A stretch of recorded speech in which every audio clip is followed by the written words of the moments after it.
অঞ্জলিস কিচেনে আপনাদের সকলকে স্বাগত। বন্ধুরা, আজ আমি করে দেখাবো শিম পাতুরি।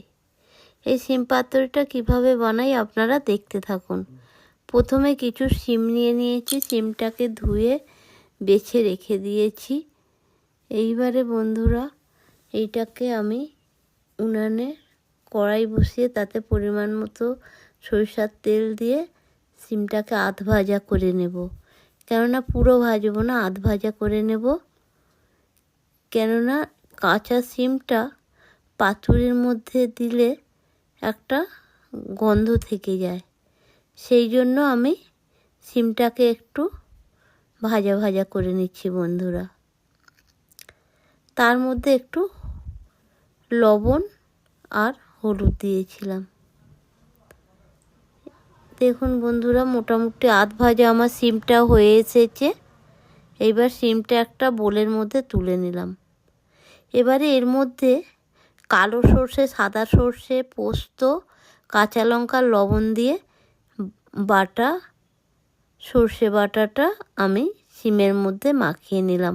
আর কিছু কাঁচা সরিষার তেল দিয়েছিলাম।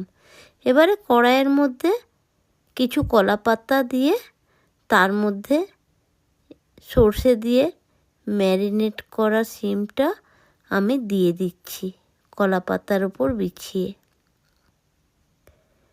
এক এক করে শিমটা ভালো করে বিছিয়ে দিচ্ছি, যাতে করে একটা বেশ পাতুরিটা ভালো তৈরি হয়। এইবারে আমি কিছু কাঁচা লঙ্কা চিড়ে আমি পাতুরির মধ্যে দিয়ে দিলাম। আর দিয়ে দিচ্ছি কুচানো টমেটো। দেখুন বন্ধুরা, কত সুন্দর লাগছে, লাল সবুজের মিলমিশ।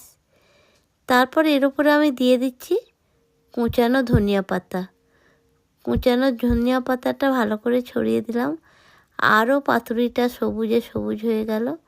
তারপরে কলা পাতা, আর একটা কলা পাতা ওপর দিয়ে চাপিয়ে দিলাম। এইভাবে ভালো করে মুড়িয়ে দিচ্ছি বন্ধুরা। তারপরে একটা ঢাকনা দিয়ে ঢেকে দিলাম। কিছুক্ষণ পাতুরিটা হওয়ার পরে দেখুন বন্ধুরা, ঢাকনাটা খুলে নিয়ে দেখছি সুন্দর হয়েছে। এইভাবে আমার পাতুরিটা বানিয়ে ফেললাম। তারপরে একটা প্লেটের মধ্যে ঢেলে নিচ্ছি। দেখুন বন্ধুরা, কত সুন্দর হয়েছে। এই দিয়ে এক থালা ভাত নিমেষে উঠে যাবে। আর এত সুন্দর গন্ধ উঠছে না বন্ধুরা, কি বলবো। খুব সুন্দর এই পাতুরিটা হয়েছে। আপনারাও এইভাবে খাবেন, ভালো লাগবে। কেমন?